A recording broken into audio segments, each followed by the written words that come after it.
mga puso at ngiti sa ating mga labi.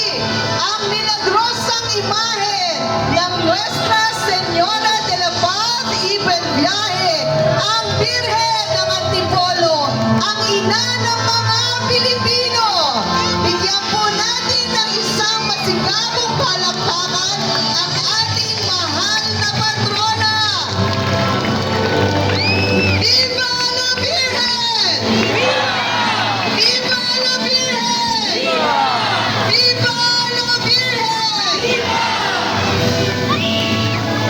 Taus-pusong pasasalamat sa Antipolo City Band na lagi nating kaagapay sa mga prosesyon.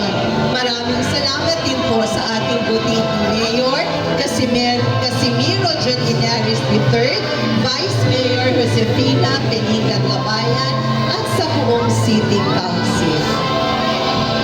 Muli, ihatid natin ng malakas na palakpakan ang Patron, Inama at Pina, ang Nuestra Señora de la Paz Iberviaje, ang Birhen ng Antipolo, ang ina ng mga Pilipino. Viva la Virgen! Viva!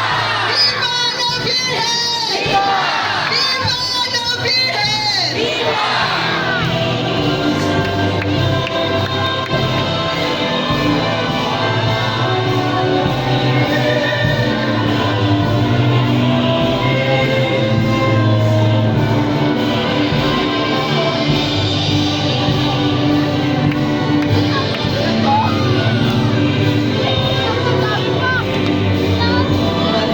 Maraming salamat po sa Parish Passion Council, International Shrine Ministry, Samahang Taclao, Communications and Security, Kabalita, PACSHEF, Antipolo Cathedral Social Communications, Family Life Apostleship, MFC Handmaids, Marriage Encounter, CFC Global, Worship Ministry, Lectors and Commentators Ministry, Mother Butler's Guild, Extraordinary Ministers of the Holy Communion, Legion of Mary, Divine Mercy Propagators, Apostolada ng Pagdalangin, Church Greeters,